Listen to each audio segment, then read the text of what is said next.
हर पल आपके साथ। नमस्कार, हर्पल न्यूज देख रहे हैं आप और मैं हूं आपके साथ तनु बालियान। गुड मॉर्निंग भारत में बात करेंगे देश दुनिया की बड़ी खबरों की, लेकिन उससे पहले एक नजर अब तक की हेडलाइंस पर। वाराणसी में पीएम मोदी की कार्यकर्ताओं के साथ बातचीत। वीडियो कॉन्फ्रेंसिंग के जरिए पीएम कार्यकर्ताओं से करेंगे बात। चुनाव को लेकर दे सकते हैं जीत का मंत्र। आज आप करेगी पंजाब के सीएम के नाम की घोषणा। केजरीवाल करीब 12 बजे बताएंगे कौन होगा पंजाब में सीएम का चेहरा।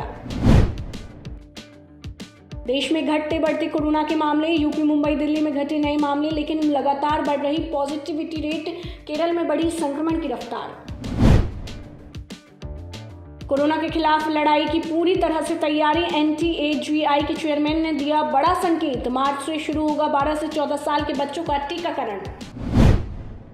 यूपी में कोरोना के ज्यादातर संक्रमितों का उपचार होम आइसोलेशन में हो रहा है। टीम 9 के साथ बैठक में सोमवार सुबह सीएम योगी ने बढ़ते संक्रमण के रोकथाम को लेकर एग्रेसिव ट्रेसिंग और टेस्टिंग पर जोर देने के निर्देश दे दिए हैं।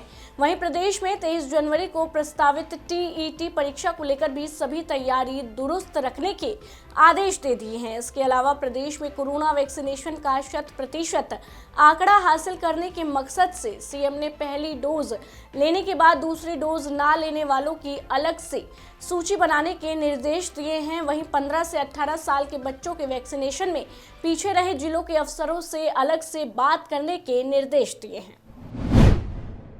मुख्यमंत्री शिवराज सिंह चौहान ने प्रधानों को वित्तीय अधिकार लौटाने का ऐलान कर दिया है।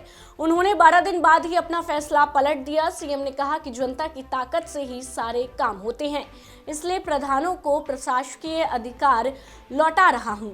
सीएम ने पंचायत, जनपद पंचायत और जिला पंचायत स्तर वित्तीय अधिकार लौटाने की घोषणा की है। सीएम शिवराज प्रशासकीय समिति और प्रधानों के साथ वर्चुअल मीटिंग कर रहे हैं। उन्होंने प्रधानों से कहा कि पंचायत चुनाव डिले हुए तो प्रशासकीय समिति बनाकर आपको दायित्व सौंपा था। पंचायत चुनाव में व्यवधान आ गया है। मेरी दृढ़ मान्यता है कि लोकतंत्र में चुने हुए जनप्रतिनिधि जनता के प्रति जवाबदेही होते हैं, इसलिए प्रशासकीय समिति के अध्यक्ष और सचिव बनाकर आपको जिम्मेदारी सौंपी थी। भारत में होने वाले 5 राज्यों के चुनाव के मैदान में अब PDP की अध्यक्ष महबूबा मुफ्ती भी कूद गई हैं।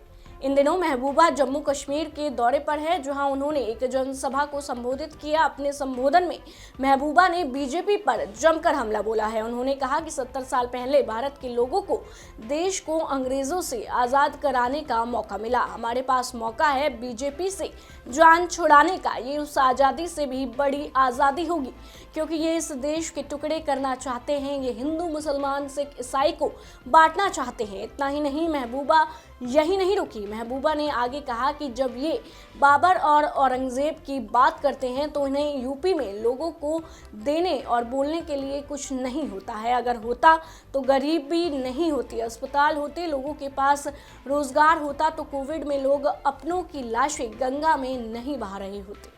हिंदुस्तान के लोगों को मौका मिला इस मुल्क को आजाद करने का अंग्रेजों से, और आज हमें मौका है बीजेपी से जान छुड़ाने का। और ये उस आजादी से भी बड़ी आजादी होगी। क्यों? क्योंकि ये इस मुल्क के टुकड़े करना चाहते हैं। ये हिंदू मुसलमान को बांटना चाहते हैं, ये सिख ईसाई को बांटना चाहते हैं।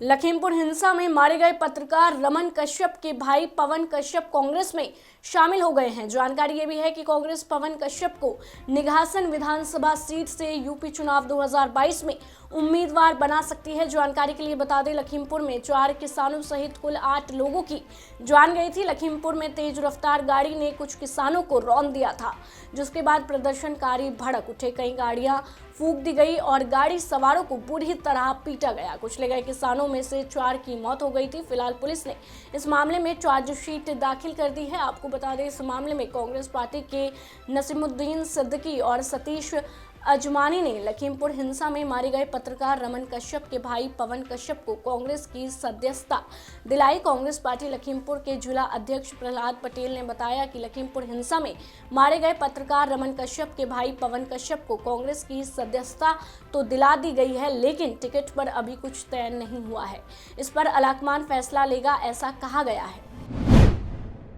देश भर में गणतंत्र दिवस परेड को झांकियों की वजह से काफी पसंद किया जाता है। झांकियों में भारत की विरासत और सांस्कृतिक झलक दिखाई देती है, लेकिन इस बार गणतंत्र दिवस परेड काफी अनोखी होने वाली है। इस बार समारोह के दौरान 5 राफेल सहित 75 लड़ाकू विमान अब तक के सबसे भव्य फ्लाई पास्ट में शामिल होंगे, जो आसमान से दुनिया को देश की ताकत दिखाएंगे। इस बार 17 जगुआर विमान अमृत महोत्सव के 75वें वर्ष की आकृति बनाते हुए आसमान में दिखाई देंगे। ये पहली बार होगा जब नौसेना के MiG-29K और P-81 लड़ाकू विमान भी इस समारोह में भाग लेंगे। साथ ही राजधानी दिल्ली में कोरोना के चलते इस साल परेड में केवल 24,000 लोगों को ही शामिल होने की अनुमति दी गई है। नेताजी सुभाष चंद्र बोस की जयंती की वजह से इस बार गणतंत्र दिवस उत्सव 24 की बजाय 23 जनवरी से शुरू हो रहा है। इस बार 5 मध्य एशियाई देशों कजाकिस्तान, किर्गिस्तान, ताजिकिस्तान, तुर्कमेनिस्तान और उज्बेकिस्तान के प्रतिनिधि गणतंत्र दिवस 2022 समारोह के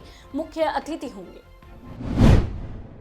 सीमा सुरक्षा बल ने 2788 रिक्त पदों पर भर्ती के लिए कांस्टेबल ट्रेसमैन भर्ती 2022 का नोटिफिकेशन जारी कर दिया है। वे सभी उम्मीदवार जो इस परीक्षा में भाग लेना चाहते हैं 1 मार्च 2022 तक इस भर्ती के लिए ऑनलाइन आवेदन कर सकते हैं। भर्ती से संबंधित अन्य जानकारी ऑफिशियल वेबसाइट पर जारी कर दी गई है। 10वीं पास उम्मीदवार इस भर्ती के लिए आवेदन कर सकते हैं। साथ ही उम्मीदवारों के पास संबंधित ट्रेड में 2 साल का एक्सपीरियंस है। जरूरी कांस्टेबल ट्रेसमैन पुरुषों के लिए 2691 पद और महिलाओं के लिए 136 पद खाली है। आवेदन करने के लिए उम्मीदवारों की आयु सीमा 18 से 23 साल निर्धारित की गई है। आरक्षित कैटेगरी के उम्मीदवारों को आयु सीमा में छूट दी जाएगी। साथ ही उम्मीदवारों को एक फिजिकल टेस्ट से भी गुजरना होगा। जरूरी फिजिकल स्टैंडर्ड्स की जानकारी नोटिफिकेशन में दे दी गई है। अनारक्षित कैटेगरी के उम्मीदवारों के लिए आवेदन शुल्क 100 रुपये है। तमिलनाडु के स्वास्थ्य मंत्री मा सुब्रमण्यम ने सोमवार को कहा कि राज्य में 100% स्कूलों के 15 से 18 वर्ष के सभी छात्रों को कोविड वैक्सीनेशन की पहली डोज दे दी गई है। साथ ही उन्होंने कहा कि राज्य ने 15 से 18 वर्ष के सभी छात्रों का वैक्सीनेशन का पहले दौर पूरा कर लिया है। आपको बता दें कि देश में कोरोना के बढ़ते मामलों को देखते हुए केंद्र सरकार ने वैक्सीनेशन अभियान को तेज कर दिया है। साथ ही तमिलनाडु में 15 से 18 साल की उम्र के 33.45 लाख बच्चे हैं। राज्य सरकार ने जनवरी के अंत तक किशोरों का पहले दौर का वैक्सीनेशन पूरा करने का लक्ष्य तय किया था, लेकिन राज्य ने तय समय से पहले ही लक्ष्य को पूरा कर लिया है।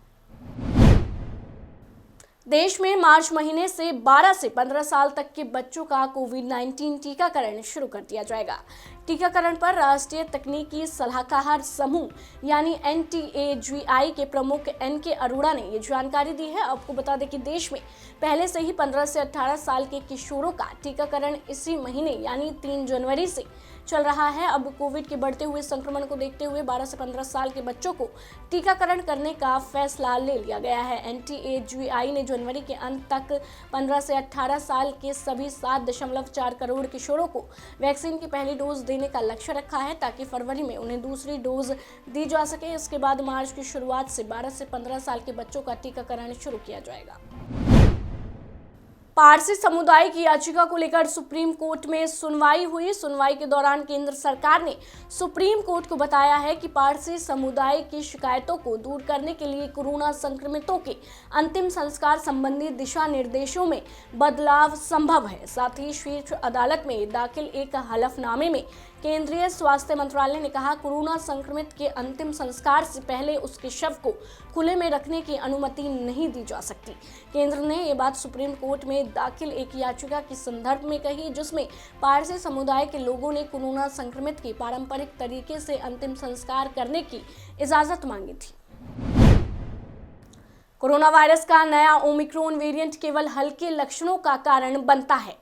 दक्षिण अफ्रीका से लगातार सामने आ रही रिपोर्ट के आधार पर एक्सपर्ट ऐसा दावा कर रहे हैं कि अब वैज्ञानिक और लीडिंग हेल्थ एक्सपर्ट इस बात से भी सहमत है कि ओमिक्रॉन संक्रमितों को एक फायदा भी पहुंच रहा है, यानी इसके संक्रमण के बाद ऐसी एंटीबॉडी बन रही है जो वैक्सीन से भी ज्यादा प्रभावशाली है। जब से कोरोना की महामारी फैल रही है, तब से ओमिक्रॉन वेरिएंट को एक महामारी के अंत रूप में देखा जा रहा है। एक्सपर्ट इसे एक नेचुरल वैक्सीन मान रहे हैं जो गंभीर लक्षणों को ट्रिगर किए बिना हाई लेवल के एंटीबॉडीज बनाने का काम कर रहा है। वैज्ञानिकों का कहना है कि पूरी दुनिया में लाखों संक्रमितों के शरीर में ये वेरिएंट एक नेचुरल वैक्सीन की तरह काम कर रहा है। इसमें शरीर पूरी एंटीबॉडीज जनरेट कर रहा है जो इन्फेक्शन से पैदा होने वाले रोगाणुओं को बाहर करती है। राष्ट्रीय राजधानी दिल्ली में इस साल जनवरी के पहले 2 हफ्तों में डेंगू के कम से कम 15 मामले सामने आए हैं। साउथ एमसीडी द्वारा बतौर नोडल एजेंसी सोमवार को जारी एक रिपोर्ट में ये जानकारी दी गई। हालांकि रिपोर्ट के मुताबिक इस साल अब तक मलेरिया और चिकनगुनिया का कोई भी मामला सामने नहीं आया है। आमतौर पर डेंगू के मामले जुलाई के मध्य नवंबर के बीच सामने आते हैं, लेकिन कभी कभी ये अवधि मध्य दिसंबर तक बढ़ जाती है। पिछले साल राष्ट्रीय राजधानी में डेंगू के 9,613 मामले सामने आए थे, जो 2015 के बाद से किसी एक साल की सर्वाधिक संख्या थी। पिछले साल इस बीमारी के कारण 23 लोगों की मौत भी हुई। जारी रिपोर्ट के मुताबिक इस साल 15 जनवरी तक डेंगू के कुल 15 मामले सामने आए। पिछले 3 साल में 1 से 15 जनवरी के बीच कोई मामला दर्ज नहीं किया गया था, जबकि 2017 में 1 और 2018 में 3 मामले सामने आए थे। राष्ट्रीय राजधानी दिल्ली समेत कई राज्यों में कड़ाके की ठंड पड़ रही है। पहाड़ों में हिमपाल का दौर जारी है। इस बीच देश के कई हिस्सों में बारिश का भी अनुमान है। भारतीय मौसम विज्ञान विभाग ने सोमवार को तमिलनाडु के तटीय इलाकों में बुधवार तक बारिश का अलर्ट जारी किया है। चेन्नई और आसपास के जिलों में सोमवार को मध्यम से भारी बारिश हुई, जबकि कई तटीय क्षेत्रों में भी भारी बारिश दर्ज की गई है। आईएमडी के अधिकारियों ने कहा कि आने वाले दिनों में तिरुवल्लुपुर जिले के 1 या 2 स्थानों पर भी भारी बारिश होगी। साथ ही शहर के कई हिस्सों में बारिश के बाद चेन्नई में पारे में गिरावट दर्ज की गई है और न्यूनतम तापमान 22.7 डिग्री सेल्सियस तक गिर गया है, जो औसत 29.3 डिग्री सेल्सियस से बहुत कम है। चेन्नई के मौसम विज्ञान उप महानिदेशक बालचंद्रन ने कहा कि उत्तरी तटीय क्षेत्र और पुडुचेरी में कुछ स्थानों पर मध्यम बारिश जारी रह सकती है। यूएई में अबुधाबी एयरपोर्ट के पास ड्रोन अटैक किया गया है। यमन के हूती विद्रोहियों ने इस हमले की जिम्मेदारी ली है। यूएई में अधिकारियों ने अबुधाबी में धमाके और आग लगने की बात कही थी। साथ ही ये भी कहा था कि ये ड्रोन अटैक हो सकता है। अबुधाबी पुलिस ने कहा था कि मुसाफा इंडस्ट्रियल एरिया में 3 तेल के टैंकर्स में धमाके हुए। इसके बाद अबुधाबी इंटरनेशनल एयरपोर्ट की कंस्ट्रक्शन साइट पर भी आग लग गई। इससे पहले इन जगहों पर ड्रोन देखे गए थे। हमले में 3 लोगों की मौत की खबर सामने आई है, जिसमें से 2 भारतीय बताए जा रहे हैं। अफगानिस्तान के लिए भारत के बाद अब पड़ोसी देश नेपाल ने मदद का हाथ बढ़ाया है। तालिबान के कारण गरीबी और भुखमरी से जूझ रहे अफगानिस्तान को नेपाल ने करीब 14 टन मानवीय सहायता दी है। नेपाल के अधिकारियों ने काबुल में काम कर रहे संयुक्त राष्ट्र के प्रतिनिधियों को ये मदद सौंपी है। आपको बता दें, नेपाल के आधुनिक इतिहास में ये पहली बार है कि जब उनसे किसी दूसरे देश को मदद भेजी गई है। विदेश मंत्रालय में संयुक्त सचिव सेवा लामसाल के नेतृत्व में टीम काबुल गई और वहां पर खाद्य सामग्री के अलावा 14 टन राहत सामग्री सौंपी गई। सोशल मीडिया कंपनी फेसबुक पर आरोप लगा है कि कंपनी ने 4.4 करोड़ से ज्यादा यूजर्स डेटा का गलत इस्तेमाल किया है। कंपनी ने यूजर्स पर नाजायज शर्तें लगाई और उनका प्राइवेट डेटा शेयर करके अरबों डॉलर का प्रॉफिट कमाया। इसको लेकर कंपनी के खिलाफ ब्रिटेन में 320 करोड़ डॉलर का क्लास एक्शन लॉ सूट दाखिल हुआ है। लंदन का कॉम्पिटिशन अपील ट्रिब्यूनल इस मुकदमे पर सुनवाई करेगा। उत्तर कोरिया ने इस महीने में चौथी बार जापान सागर की तरफ अपनी मिसाइल लॉन्च की है। उत्तर कोरिया ने प्योंगयांग एयरपोर्ट से 2 बैलिस्टिक मिसाइल तड़के लॉन्च की। शुरुआत की खबरों में जापान की मीडिया में इसको अनआर्टिफाई प्रोटोकॉल बताया जा रहा है। इसका अर्थ है कि इस बारे में फिलहाल कंफर्म नहीं है कि ये क्या थी। बाद में दक्षिण कोरिया ने 2 बैलिस्टिक मिसाइल लॉन्च किए जाने की जानकारी दी है। हालांकि इनको शॉर्ट रेंज मिसाइल बताया जा रहा है। ये मिसाइलें सुनाम एयरपोर्ट में सुबह 8:50 और 8:40 पर लॉन्च की गई। ये करीब 42 किलोमीटर की ऊंचाई तक गई और इन्होंने 380 किलोमीटर की दूरी तय की। फिलहाल इसके बारे में अधिक जानकारी एकत्रित की जा रही है। दुनिया की सबसे बड़ी आबादी वाला चीन अपनी आबादी को लेकर चिंतित है। आबादी को लेकर सामने आए नए आंकड़ों ने चीन सरकार को चिंता में डाल दिया है। हाल ही में जिनपिंग सरकार ने 3 बच्चे पैदा करने की अनुमति दी थी। इसके बावजूद यहां बच्चों का जन्म दर बुरी तरह से गिर गया है। राष्ट्रीय सांख्यिकी ब्यूरो के आंकड़ों के मुताबिक चीन में 2021 में जन्म दर प्रति 1000 लोगों पर 7.52 के रिकॉर्ड निचले स्तर पर आ गई है। तेजी से बढ़ती आबादी को नियंत्रित करने के लिए चीन में दशकों से वन चाइल्ड पॉलिसी लागू थी, जिसे 2016 में चीनी सरकार ने 2 बच्चों की सीमा के साथ बदल दिया था। आंकड़ों के अनुसार 1996 जन्म दर सबसे कम थी। आंकड़ों के अनुसार चीन की जनसंख्या की प्राकृतिक वृद्धि दर 2021 के लिए केवल 0.34% थी, जिसमें प्रवासन शामिल नहीं है। ये आंकड़ा 1960 के बाद सबसे कम है।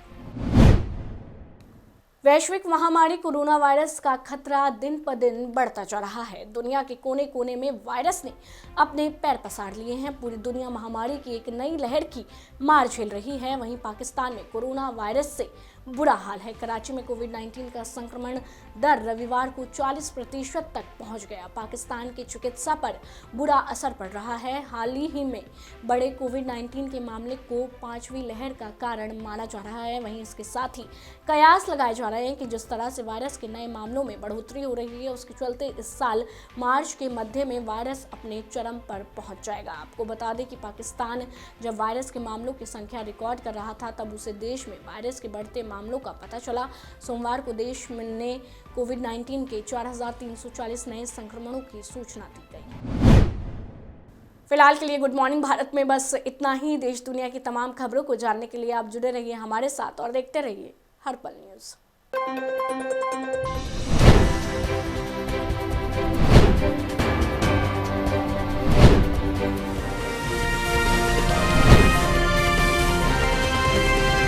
हर पल आपके साथ।